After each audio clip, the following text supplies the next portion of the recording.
All right, let's get right into it. Welcome to this explainer. Today, we're embarking on a really fascinating documentary-style journey into the ancient mechanics of human consciousness and, believe it or not, the breath. We're going to be looking deep into the Vijnana Bhairava. Now, this is a profound tantric text that doesn't just, sit back and philosophize about the mind. It actually provides a literal step-by-step manual for hacking human awareness. So, whether you're a seasoned student of philosophy or just someone wanting to understand the nuts and bolts of your own mind, this explainer is going to unpack the exact methods ancient yogis used to achieve these extraordinary states of clarity. So, what exactly sparks this whole text? Well, everything we are about to cover actually begins with this single profound question from verses 22 and 23 on page 12 of our source material. This is Devi, or Shakti, asking Shiva the ultimate question. How can the supreme state of consciousness, the state of Bhairava, be directly realized? And notice, she isn't asking for some abstract theory here. She is demanding practical, direct instruction. Tell me exactly how I can understand this. This incredible, demanding inquiry really sets the stage for all the deeply practical wisdom we're about to explore. To answer her question, we're going to follow a specific roadmap today. First, the divine inquiry. 2, mechanics of prana and apana. 3, the sacred pause. 4, chakra-piercing practice. And finally, number 5, ultimate realization. Okay, starting off with section 1, the divine inquiry, the Shiva-Shakti dialogue. It's absolutely crucial to understand the framework of this text before we go further. The entire Vijnana Bhairava is structured not as a dry lecture, but as an intimate, deeply philosophical conversation between a seeker and a teacher. The specific source material we're drawing from is a really authentic, historically weighty translation and commentary by Sri Bapulal Anjana. In the tradition of Kashmir Shaivism, this text is paramount. It perfectly bridges the gap between pure non-dual philosophy and actual on-the-ground tantric practice. And this dialogue format between Shiva and Shakti, it's not just a literary device, it literally represents the dynamic interplay between consciousness itself, which is Shiva, and the active manifesting energy of the universe, Shakti. Let's move into section 2, mechanics of prana and apana, the ascent and descent of breath. Now, what's really fascinating here is how Shiva answers Devi's massive existential question. He doesn't give her some impossible riddle. Instead, he points to something you are doing right this very second, the breath. Verse 24 over on page 15 breaks this down into 2 distinct opposing forces. On the left side, we have prana, the outgoing breath. Energetically, it moves upward and outward, originating right from the center of the chest, the heart space. On the right side, we have apana, the incoming breath. This is the exact opposite. It moves downward and inward, returning straight back to the heart. And we're not just talking about oxygen here. To these ancient practitioners, this was the literal expansion and contraction of life force itself. To truly map out this flow, we need to introduce a highly specific technical term they use in the text, Dvadashanta. Dvadashanta literally means the end of 12. It's the external resting place of the breath, and it's calculated to be exactly 12 finger breaths away from the tip of your nose. I want you to literally visualize this point in space right now. It's this precise, invisible boundary where your outgoing breath reaches its absolute ultimate edge, loses its outward momentum, and turns back inward. So mapping this whole mechanic out, prana starts in the heart and pushes out, finally resting out there in space at the Dvadashanta. Instantly, apana takes over, originating at that Dvadashanta point and pulling back down to rest inside the heart. Think of it like a giant pendulum swinging perfectly between 2 fixed points. Tick, tock. Heart to Dvadashanta, Dvadashanta back to heart. The text argues that this continuous, rhythmic cycle is exactly what creates the very manifestation of life in individual consciousness. That takes us to section 3, the sacred pause, Kumbhaka and the waveless mind. All right, so we understand the pendulum swing of the breath, but this right here is where the physical, mechanical breath transforms into pure spiritual magic. Verse 26, found on page 21, contains a secret that yogis have literally guarded for centuries.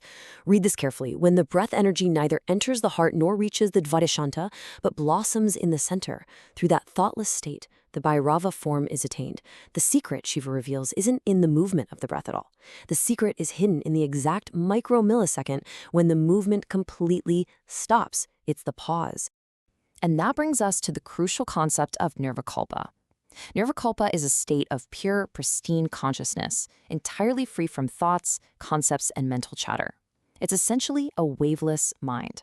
The Vigyan Bhairav is teaching us that by intensely focusing your awareness on that tiny, natural pause between the prana and the apana, when the breath is perfectly, completely still, a practitioner can momentarily slip through the cracks of their own active mind and directly experience this thoughtless, nirvikalpa state. So how do we actually do this? Well, here is a highly practical 4-step application derived directly from the text. Step 1. You follow the prana, the outgoing breath, outward from the heart. Step 2. You place all your attention on observing that natural pause out in space at the Dvadashanta. Step 3. You follow the apana back into the body. And step 4. You observe the natural pause inside the heart before the next breath begins. Now let me be clear. This is not about forcefully holding your breath. Not at all. It's about a razor-sharp, continuous observation of the natural gaps in that pendulum swing. By mastering this observation, you ultimately master the mind. Moving right along to Section 4, Chakra Piercing Practice, the Art of Chakra Bhadna. We're going to shift gears now, transitioning from the subtle observation of the breath to a much more active, forceful internal practice. This image from our source text beautifully illustrates the internal landscape we're working with here. You can clearly see the central channel, known as the Sushumna, running right up the spine, intersected by those vibrantly colored chakras, or energy centers.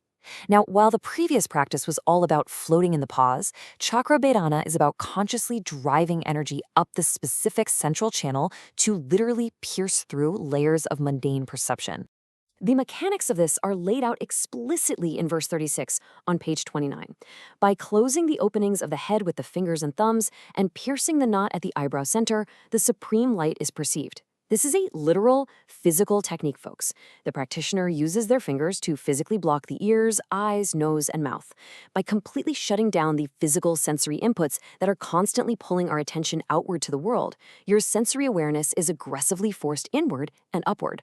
So this sensory deprivation technique creates a massive, almost overwhelming buildup of internal focus. The practitioner then directs all this intense energy to pierce the Brahmanja, which is the center right between the eyebrows. In Tantric physiology, this area actually holds a knot of ordinary dualistic thinking. By intentionally forcing a breakthrough right here, the practitioner overrides the brain's default external programming, dissolving those mental constructs to reveal the bindu, the primordial spark of divine light and pure awareness. And that brings us to Section 5, Ultimate Realization, the Joy of True Understanding. Let's just step back for a second and look at where this incredible journey takes us. We've moved from a massive philosophical question through the subtle mechanics of breath and into the intense piercing of the energetic body. And it brings us to this beautiful resolution. Over in verses 161 to 163 on page 157, Devi responds to all the teachings she has just received. She says, "I am fully satisfied. Today I have heard the essence of the Rudrayamala Tantra." Saying this, the joyful goddess embraced Shiva. The arc of our explainer today really mirrors the arc of this ancient text. Devi asked a question out of a deep desire for truth. She received highly practical, mechanical instruction, and through that direct understanding, she achieved total clarity and supreme joy. And the text strongly implies that a dedicated practitioner will experience this exact same joy. To summarize our deep dive into the Vigyan Bhairav today, we can really distill it down into 3 key takeaways. First, the ultimate reality isn't found by searching outside yourself or performing empty external rituals. Second, profound awakening is literally hidden right there in the physical mechanics of your own body, specifically in the exact turning points of your prana and apana. And third, these ancient tantric texts, they are not just poetry or metaphors. They are highly specific, step-by-step technical manuals designed to help you hack your own consciousness and experience reality directly. So, I want to leave you with this final practical challenge. Wherever you are right now, as you take your very next breath, can you pinpoint the exact millisecond where your prana ends and your apana begins? Can you actually find the Dvadashanta? The ancient masters promise that if you can find that pause, you can find the universe. Thank you so much for joining me for this explainer. Keep observing and